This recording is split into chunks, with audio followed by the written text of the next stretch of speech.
Hey, thanks so much for stopping in today. Chef Billy Parisi here with Heinen's, and I'm going to show you how to make a tasty maple and mustard glazed turkey. We're going to be starting off with Two Brothers bone-in turkey breast. They're in between 4 and 6 pounds and absolutely perfect for roasting. We are going to drizzle on some olive oil and then generously season the top with salt and fresh cracked black pepper.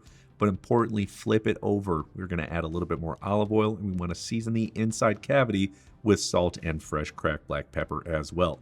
Let's give it another quick flip, and I'm going to transport it right into a rondo pan. If we have another wide pan, absolutely perfect for this. Going in the oven at 375 degrees, going to take about 90 minutes. In the meantime, after about 45 minutes, we're going to come back, add some syrup to a small pot, along with some packed light brown sugar, Dijon mustard, some unsalted butter, splash of balsamic vinegar, some sage, a little bit of thyme. Then we want to season it up with salt and cracked black pepper.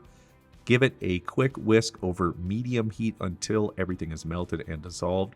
Once it is to this consistency, we are going to pull that turkey out and start glazing it at the 45-minute mark. Then what we're going to do is finish cooking it and then pull it out every 30 minutes to glaze it until it is done roasting. At the end, you've got a beautiful glazed turkey that is so perfect. If you're only serving 3 to 4 people, this is the perfect dish to serve up.